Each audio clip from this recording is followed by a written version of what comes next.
You still scan a room before you sit down. Not consciously.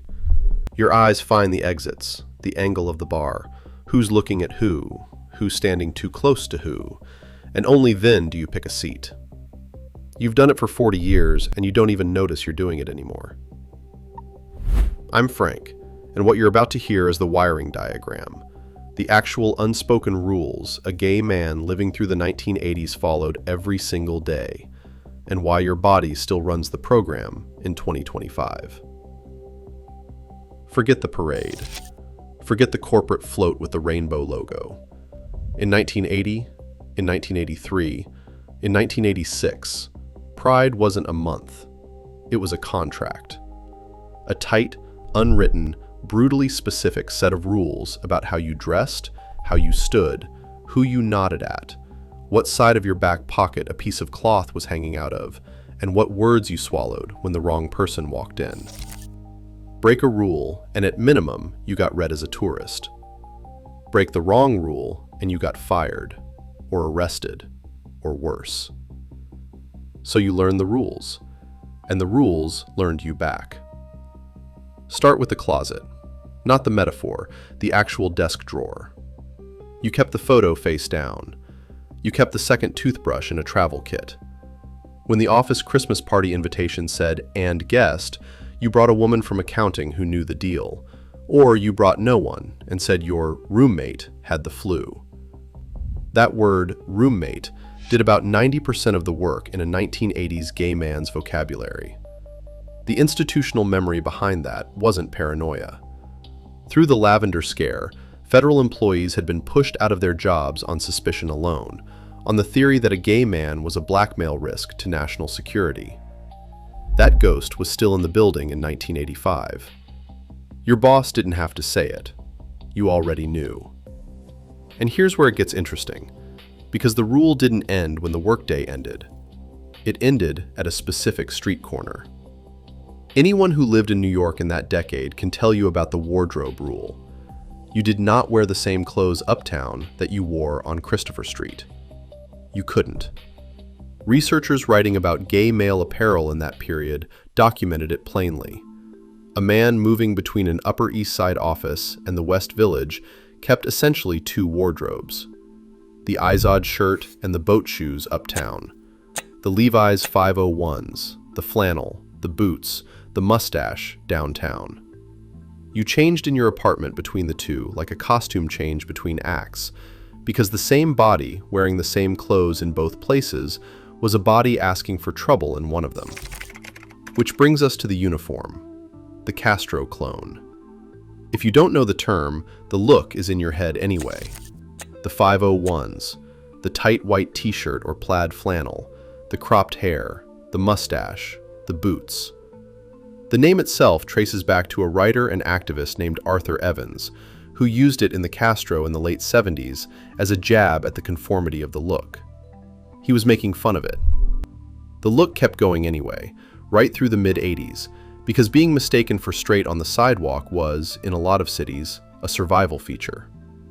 The clone uniform was conformity, yes. It was also armor. And inside the bar, it was a signal. Same haircut, same jeans, same mustache, same nod across the room. You belonged. You were spotted. You were home. You ever wonder why a certain kind of guy your age still won't grow a mustache? Or won't shave one off? That switch flipped in the mid-80s too. Once the AIDS crisis took hold, the clean-shaven face started reading as healthy, and a lot of men shifted. Writing on the era notes that exact pivot. The mustache had been the shorthand for desirability, and then suddenly, it wasn't. 40 years later, the man still feels the difference when he looks in the mirror. He couldn't tell you why. The rule wired him. Now, the cloth in the back pocket. The Hanky code. This one's a museum piece now, but in the 80s it was operational. You wore a bandana in your left back pocket if you were the active partner, the top. Right back pocket meant passive, the bottom. The color told you what you were into. Red meant one thing, yellow meant another, light blue meant something else entirely, and so on down a chart that ran into the dozens. The full key was codified in the second edition of Larry Townsend's Leatherman's Handbook in 1983. A version had also been circulating earlier in Bob Damron's address book. That was the underground gay bar guide, hand-sold, distributed to vetted buyers, with a Hanky chart inside by 1980. You did not pick up Damron's at a bookstore. You got it because someone you trusted gave it to you. The reason the system mattered is what it did to a room. You didn't have to ask. You didn't have to misread someone. You didn't have to risk the wrong question to the wrong man and have the wrong answer come back. You walked in, your eyes swept the back pockets, and inside 10 seconds, you knew the geometry of the entire bar. That's an enormous amount of information, exchanged silently, in a country where the conversation it stood in for could still get you arrested. Because, and this is the part that's easy to forget, it could. In 1986, the Supreme Court handed down Bowers versus Hardwick, and what it said, in plain English, was that states were allowed to keep criminalizing consensual same-sex intimacy in private. Georgia's law was upheld. A lot of other states' laws stayed on the books behind it. So if you're wondering why a man who came up in that decade still flinches at certain words, still won't hold hands on a particular block, still calibrates by zip code, that is wiring, not personality. He read the decision when it came down. He understood exactly how much room he had. The room got smaller that summer, and a lot of men never fully expanded back into it. Speaking of the parade, the other thing that quietly rewrote itself in the 80s was Pride itself. At the start of the decade, Pride was still mostly a visibility event. Show up, be seen, the carnival version. By the middle of the decade, it had shifted. The marches got political. The placards got sharp. AIDS made it impossible to treat the day as a party, and the day became a protest with a soundtrack. Historians of the period describe the move cleanly. The original grassroots energy got organized into something more strategic, more issue-driven, more focused on policy. In the UK that same decade, you had lesbians and gays support the miners, gay activists raising money for striking coal miners, an alliance nobody on either side saw coming, and one that quietly moved more political ground than 100 speeches. Pride wasn't a brand yet. It was a coalition under pressure. Inside the bar, meanwhile, the code kept evolving. By the mid-80s, as the Hanky system started to lose ground, a new signal appeared. A red safety pin. Sometimes oversized, worn on the lapel of a denim jacket. A first-hand account from a man on the 80s scene describes exactly this. The pin meant safer sex. It said, without saying it, "I know what's going on, I'm taking care of you." A 2-cent piece of metal carrying a conversation a man couldn't have out loud in most rooms. And the language. The language is the part that survives the longest.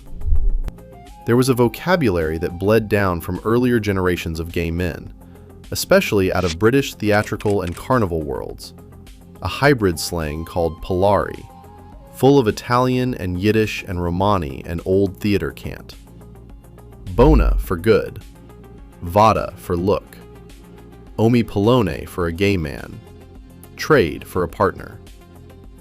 By the 80s, in America, you weren't speaking full Polari sentences, but fragments were everywhere.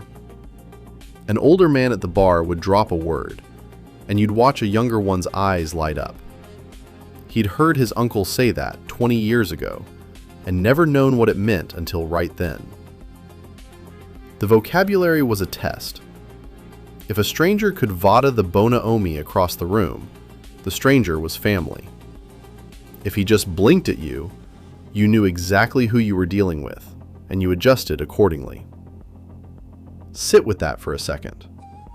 Every one of these rules, the wardrobe swap, the bandana, the mustache, the safety pin, the Polari word, the roommate, the photo turned face down, every one is the same engineering problem solved a different way.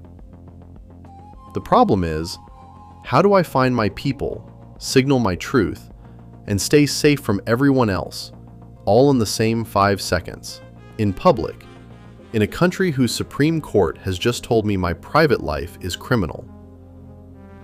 The answer was a stacked system of codes, layered on top of each other, so deeply rehearsed it stopped looking like code at all.